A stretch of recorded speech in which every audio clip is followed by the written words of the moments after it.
নমস্কার বন্ধুরা, নবদিগন্ত চ্যানেলের পক্ষ থেকে আপনাদের সকলকে জানাই স্বাগতম। তো বন্ধুরা, এখন আমি আপনাদেরকে যে আপডেটটি দিতে চলেছি, এই আপডেটটি আপনাদের কাছে ভীষণ গুরুত্বপূর্ণ হতে চলেছে, যারা বিশেষ করে বঞ্চিত চাকরি প্রার্থী রয়েছেন। তো এখন আমি যে আপডেটটি দিতে চলেছি শুনলে আপনারা অনেকে কিন্তু আঁতকে উঠবেন।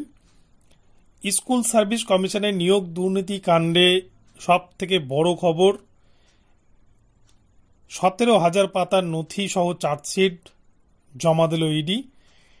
তো এই যে চার্জশিট জমা দেওয়া হয়েছে, এর ফলে কি হতে চলেছে, এবং এর মধ্যে আপনাদের কিন্তু গতকালকে আমি ভিডিও দিয়ে বলেছিলাম যে আগামী সোমবার কলকাতা হাইকোর্টে বিচারপতি দেবাংশু বসাকের বেঞ্চে, বিচারপতি দেবাংশু বসাক এবং মোহাম্মদ সাব্বির রাশিদির যে ডিভিশন বেঞ্চ, সেই বেঞ্চে কিন্তু প্যানেল উত্তীর্ণ এবং অনিয়ম বেনিয়ম করে চাকরি পাওয়া, সাদা খাতায় চাকরি পাওয়া সমস্ত মামলার কিন্তু শুনানির জাজমেন্ট আসতে চলেছে। তো এই ভিডিওতে বিস্তারিত আলোচনা করব আপনাদের সাথে। আপনারা সম্পূর্ণ ভিডিওটি দেখতে থাকুন। কোন সাবজেক্টে কতজনের চাকরি বাতিল হতে চলেছে আগামীতে, তো আপনাদেরকে বিস্তারিত জানাবো। কিন্তু তার আগে বলে রাখি, যারা প্রথমবার এই চ্যানেলটি ভিজিট করছেন আপনারা কিন্তু অবশ্যই চ্যানেলটিকে সাবস্ক্রাইব করে নেবেন, কেননা এ ধরনের আপডেট সবার আগে সর্বপ্রথমে পাওয়ার জন্য আপনাদেরকে অবশ্যই কিন্তু চ্যানেলটিকে ফলো করতে হবে। তো চলুন তাহলে আমরা বিস্তারিত জেনে নিই। তো স্কুল সার্ভিস কমিশনের যে নিয়োগ দুর্নীতি হয়েছে, এটাতে অস্বীকার করার কোনো জায়গা নেই। এটা কিন্তু স্কুল সার্ভিস কমিশন নিজেরাও তারা স্বীকার করেছে আদালতে।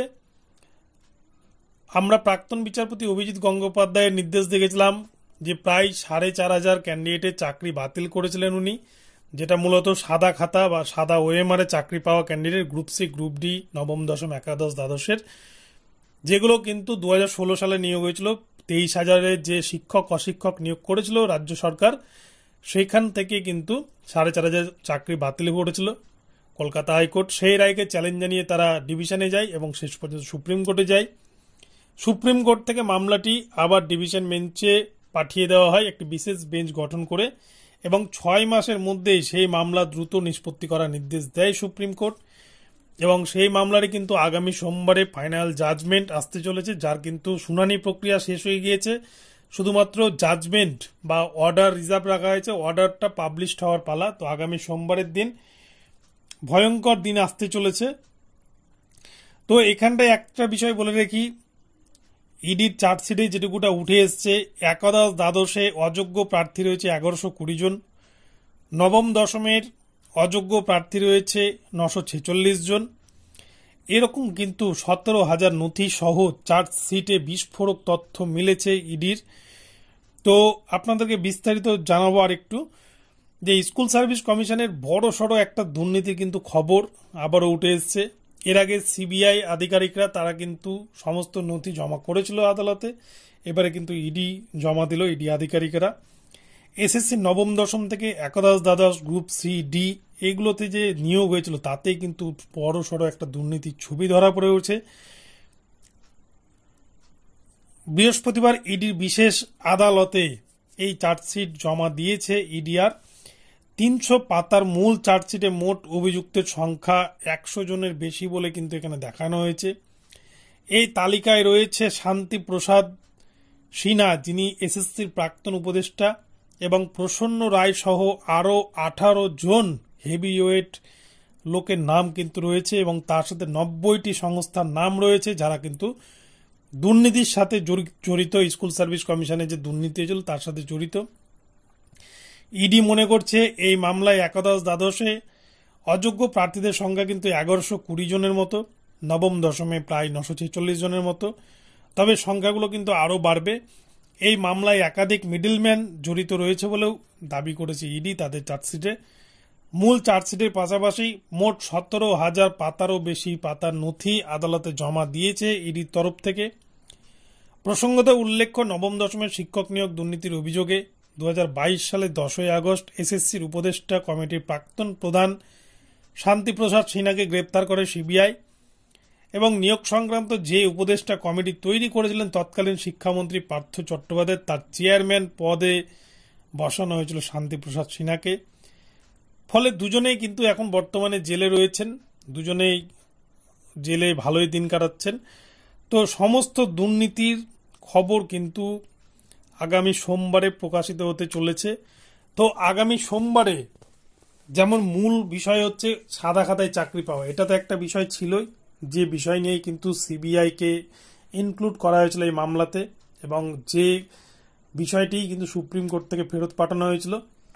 তো ওএমআর যাদের সাদা আছে তাদের বিষয়টি বিচারপতি দেবাংশু বসাক কিছু মন্তব্য করেননি, কিন্তু যেগুলো অতিরিক্ত ভ্যাকান্সিতে নিয়োগ হয়েছিল, যে শূন্যপদ ছিল তার থেকে অতিরিক্ত যে শূন্যপদে নিয়োগ করেছিল স্কুল সার্ভিস কমিশন, সেই চাকরি তো বাতিল হচ্ছেই।